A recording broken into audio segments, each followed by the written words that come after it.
Single गाना हो, एक में गा के हट जा रहा तो अच्छा रहेगा। जिसको अनाउंस किया जाएगा अगर गाएगा, यहाँ प्रोग्राम कोई पैसा खर्चा किया या डांस करने के लिए नहीं, कोई बुलाया कलाकार को अपना अपना गाना गाइए, अपना अपना गाना बजाना कीजिए। कलाकार लोग अपना कला का तो खुद कर रहे हैं। आराम से आप लोग आइए, हम लोग खड़ा करके काम मुंह तक कमा रहे हैं, हम लोग डांस कर रहे हैं, लड़ते रहिएगा अपने में, कोई इधर बतिया कोई इधर, हम लोग खड़ा करके टुकु टुकु डांस कर रहे हैं।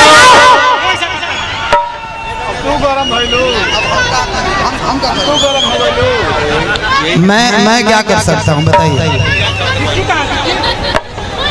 कि तोहरा के हुता के तो तकलीफ होखेला तोहरा के हुता के तो तकलीफ होखेला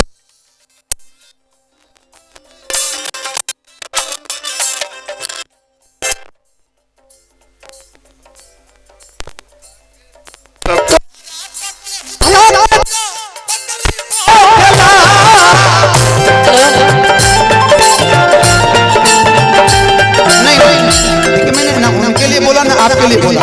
मैं उस आप गीत का जवाब दिया मैं पूरा मत मैं मेरा किसी से लड़ाई नहीं है कि तोहरा पके हुता के तो अरे तोहरा पके हुता के तो तकलीफ होखेला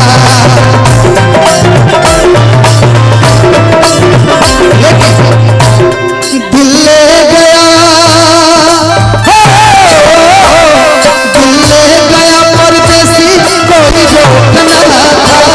क्या होगा होगा होगा मेरा सोचना था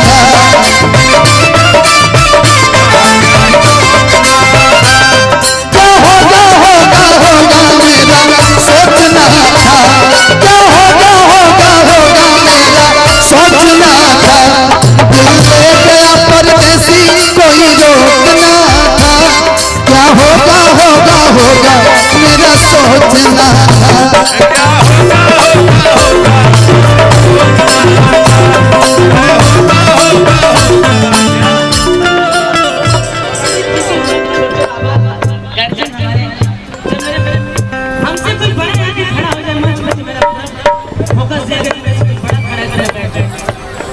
हो गए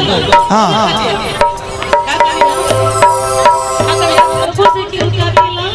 कि तोहरा पके हुता के तो तकलीफ होखेला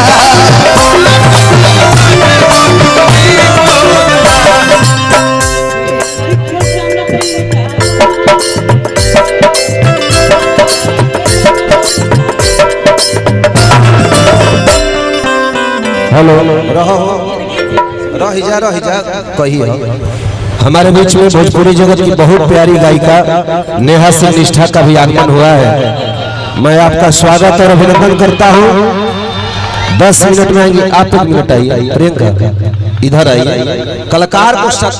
साधारण बनना चाहिए, मंच पे आइए, साथ में मिलकर आप लोग जवाब सवाल में गाना, झगड़ा नहीं। आओ अच्छा तो कलाकारी नहीं है ना होला बोल मारे ला तो तू बोल मारो तरह के रोकले बा तभी चलो हम कहते कि जौन विवाद होता न बड़ी एक दिन जे विवाद करता मंच पर झोटा झोटी कह के लड़ लो ठीक रही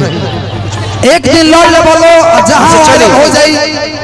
बस काम तमाम हो जाए। 1 मिनट इहो पगली काव्या बड़ी मानते हैं इसको। अभी कुछ दिन पहले वीडियो देखे रीतू का इसका इधर प्रियंका का तो प्रेम मोहब्बत से आप लोगों को गाना है। हाँ शायद आप में से छोटी नहीं होगी लेकिन आप ये बोलेंगे कि तलवार में जाना नहीं। अच्छा तो ठीक बा सुने को बात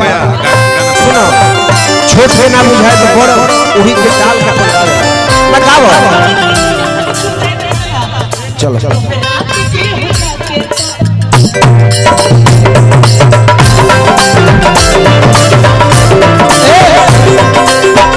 के नहीं खे जानत तहरा बारे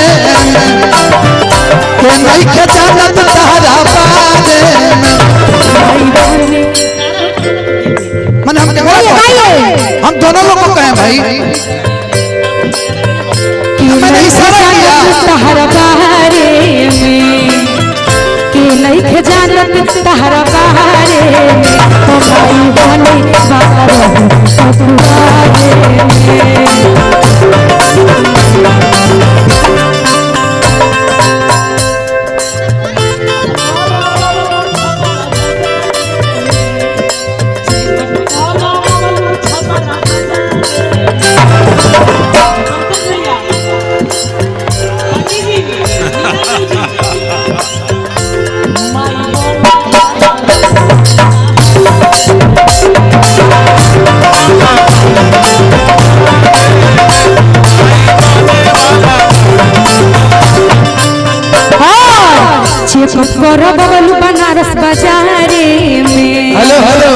चेकअप करो बबलू बनारस बाजारे में कमाई बने वाला रहो तू तारे में